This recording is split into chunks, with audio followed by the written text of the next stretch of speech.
We're eating good with Souls games in 2025. Think about it. We've had Lies of P Overture, Elden Ring Night Raid for co-op, and Kazan the Berserker, and now joining the list of gameplay titles is Wuchang Fallen Feathers. What's up everybody, I'm Andre Harris, and today we're breaking down why Wuchang Fallen Feathers is shaping up to be the next Souls game that you cannot miss.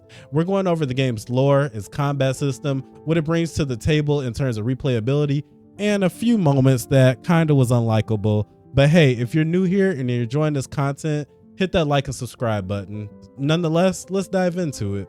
Wuchang enters the stage as one of the most anticipated Souls games of 2025, developed by Lindsay Games. Me personally, I have been dying for this game to hit the shelves. It's carving out its own identity with fast-paced combat, a massive skill tree, and an interconnected world that gives you that classic Dark Souls feels that we've really been missing out on in some of the Souls games lately.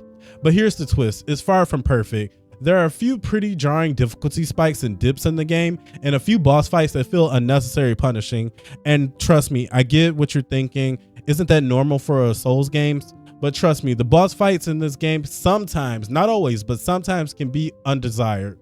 Still, even with a few flaws, this is a game Souls fans need to keep on the radar and will enjoy playing, trust me. Let's start with the story and the settings. Like most Souls games, Wuchang makes you work for the lore and you have to piece that together yourself. There's very little hand-holding and most of the narrative is pieced together through exploration and your own understanding. While that's great for some hardcore lore fans, it doesn't hit as hard as From Software title Delivery or Lies of P when it comes to delivering those big emotional moments for the lore. The opening, however, absolutely gorgeous. The intro cinematic grabs you right away and pulls you deep into the story. You play as a mostly silent hero cursed with a disease called the Feathering. It erases memories and slowly turns the infected into a monstrous bird-like creature. Your mission is to uncover the truth behind the plague and save yourself before you become one of them, all while exploring a brutal dark fantasy world and exploring who you really are.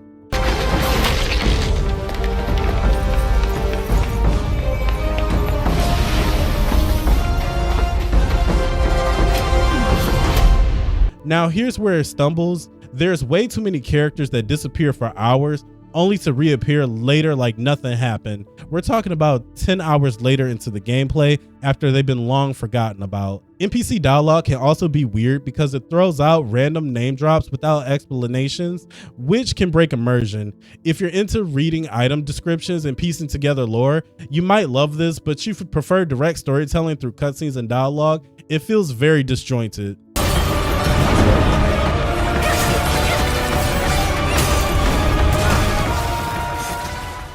Now into the real meat, the combat. This is where Wuchang shines its best. The combat feels tight, responsive, and highly rewarding. You can't just stick to one weapon and call it a day. This game forces you to be flexible and try out new weapon types and do combos. Certain enemies and bosses require different weapon types, so adaptability is key and rewarding in this game. Every weapon feels unique. Take the dual blades for example. They come with a clash mechanic that lets you overpower enemy attacks if you time them right. It's subtle touch that makes every weapon feel distinct, not like reskinned movesets. Then there's the Skyborn Might system. Forget the usual stamina and mana combo that most Souls-like games use. Wuchang does something completely new and it feels fresh and revigorating. Perfect dodges and weapon interactions and certain combo finishers earns you Skyborn Might. You spend it on weapon arts and spells, which means the game rewards you on precision and timing, not just button mashing. But that's not all. The madness mechanic is a game changer. Killing human enemies increases your damage and the damage you take as your madness grows. Push it too far, and if you die at max madness, a demon clone of yourself spawns to guard your drop currency, Red Mercury, which is the Souls-like currency of this game. If you beat that clone, you can reclaim your loot, plus you can have some bonus rewards that you can use at the skill tree. It's a brutal risk versus reward system that keeps every fight intense. And let's not forget about the massive skill tree. I think this is one of the second best mechanics that they did in this game. With 6 upgraded paths and free respecs and full freedom to experiment, you're not just locked into one weapon build. Combine that with a diverse roster of enemies and aggressive AI, and you've got a combat system that stays fresh for dozens of hours that you can respec and retry new systems. Of the very heavens. So, how far do you think you'll make it? All right, let's talk about the flaws, because no Souls-like is perfect. The first 10 hours was great. It was just right, not too easy, but not too difficult either, but not boring, but definitely not challenging enough for the veterans. Then the game just slams you all of a sudden with huge difficulty spikes. If you want to skip a spoiler, skip ahead. 3, 2, 1. All right, that was your window. It starts off with the worst offender, Commander Hung Lang. This boss fight comes out of nowhere with an insane aggressive and almost no punishment window. Compared to something like Black Myth Wuchang, where the boss fights flow and gives you a satisfying opening, Hung Lang just feels cheap and frustrating. You can spend up to 5 minutes waiting for the perfect window for just one hit. It took me almost 5 hours to beat that boss. Don't get me wrong, it was still fun, but it was just very frustrating how long I had to wait for just a satisfying hit.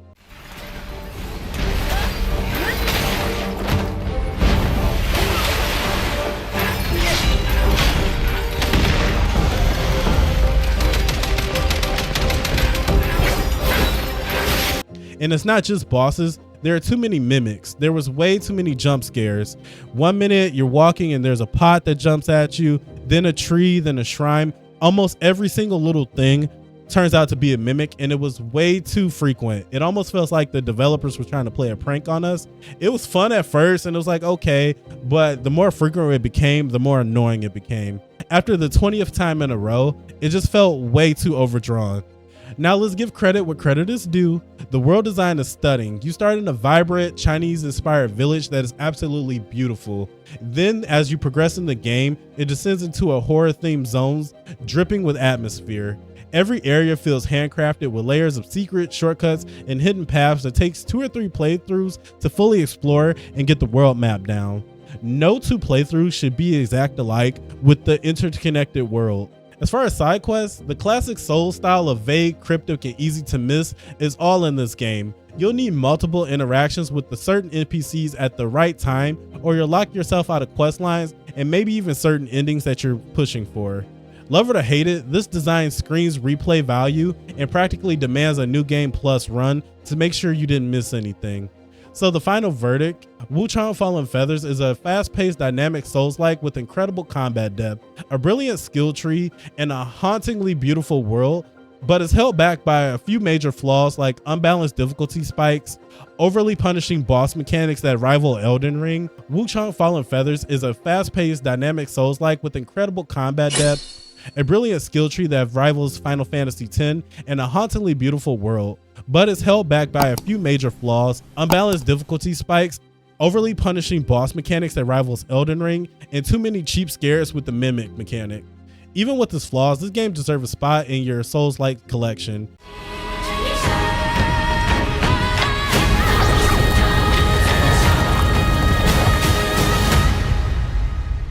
If you love challenging combat and exploring rich and atmospheric worlds, you're gonna enjoy this one.